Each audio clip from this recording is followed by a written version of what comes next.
Sa mapagpalang araw sa inyong lahat, Luzon, Visayas at Mindanao, saan man kayo sulok ng mundo, ay mag-ingat kayo palagi mga kabayan. Dito na naman tayo sa Pasay Manila Bay Reclamation Project upang mag-update mga kabayan. Mayroon tayong naabutan na nagtatambak dito sa tapat ng MOA.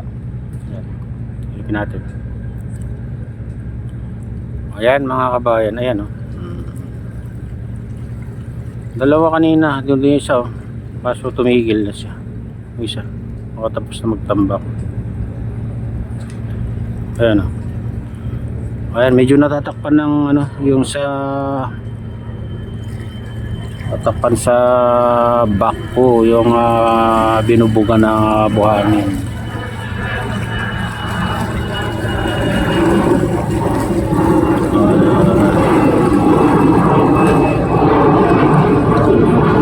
Medyo malayo na kasi mga kabayan yung nagtatambak, kaya ganito. Parang late na lang. Late na lang yung tingin mo sa ano niya. Pero nung nandito pa sa malapit ay malaking barko yan. Sa kanlakas yung binubuga niya mga kabayan. Palawak din ng palawak nito. Doon nga sa banda doon may nagbubuga doon mga kabayan oh. Silipin natin. Ayan.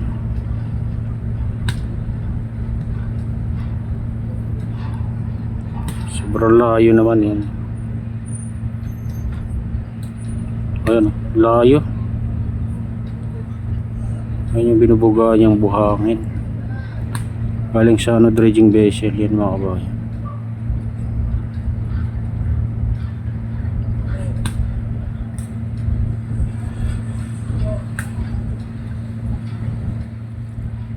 Ayan.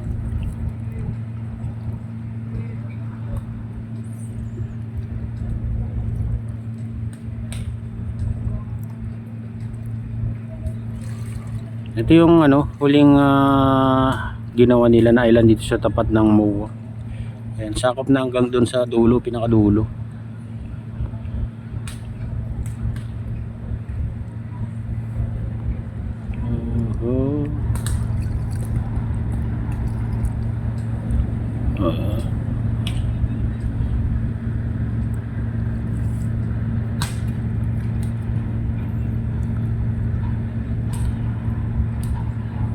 Ganyan nakalawak mga kabayan.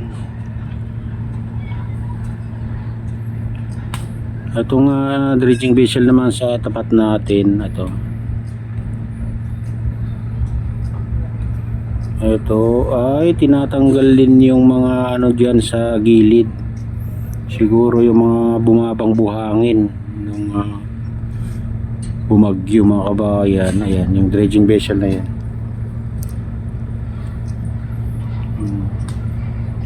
Tapos tinatambak sa gitna. Tinatambak doon banda.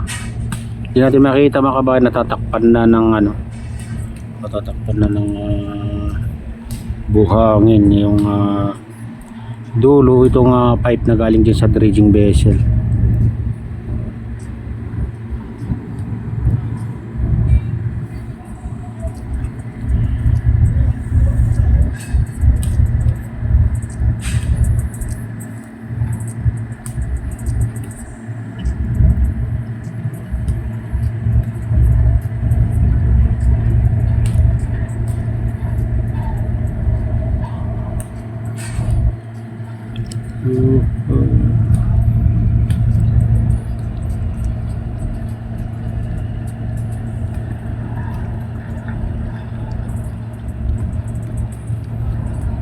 Silipin naman natin yung mga ibang parte dyan sa malaking island mga kabayan. Ayan, ito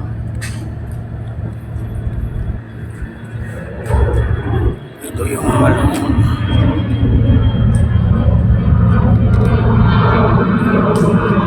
malaking island, ang pinakamalaking island. Ito yung pinakamalaking island.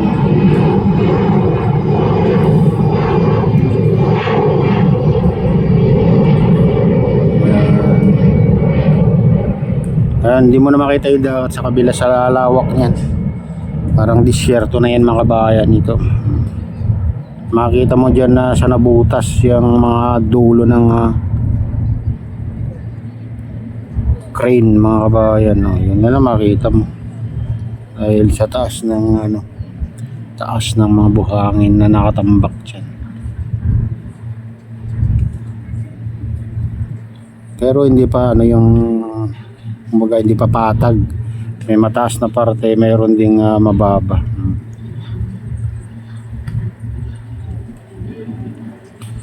Ayan. Balik tayo dito sa mga kabayan.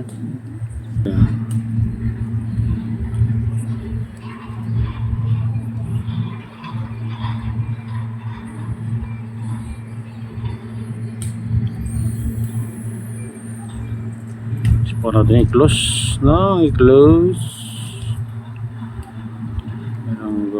Ayan.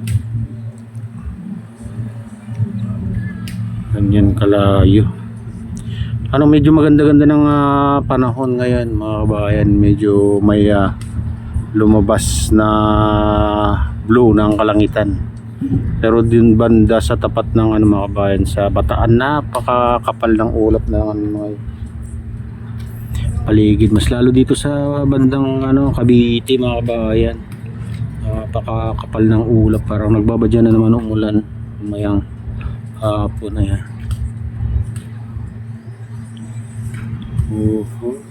Saka dito bandang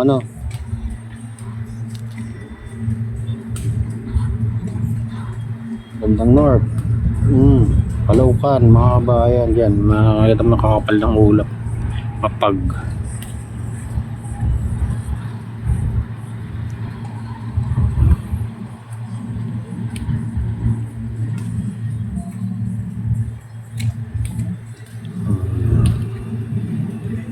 Baka natin i-close pa hanggang 7. Ayan.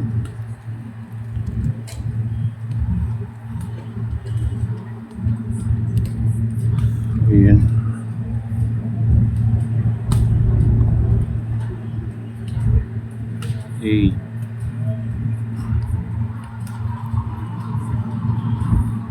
Ayan mga kabayan, ito na yung latest update dito sa Pasay Manila Bay Reclamation Project. At shout out nga pala sa lahat ng OFW, mga immigrants sa ibang bansa. Shout out sa inyong lahat, shout out din sa lahat ng vloggers, shout out din sa lahat ng sumusuporta sa aking YouTube channel. Sana hindi kayo magsawang sumuporta. Shout out din sa lahat ng viewers mga nagla-like, silent subscribers, silent viewers. Ayan.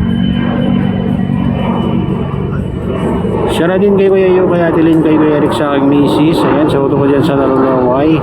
Si Nestor. Ayan, shoutout sa inyong lahat dyan sa Nalulaway. Ingat kayo palagi dyan sa shoutout din sa lahat ng taga-Bago Binterlocos Norte, taga-Malangi Binterlocos Norte, taga-Basukin Ilocos Norte. Ayan, kami kalawad. Shoutout sa inyong lahat. Ayan, shoutout din sa RGP Bikers, sa Gubang Baykada, sa Golden Bikers. May kami kalawad. Shoutout sa inyong lahat. Ayan, mga idol. At pagpalain na ng Diyos at ingat kayo palagi. God bless us all. Bye.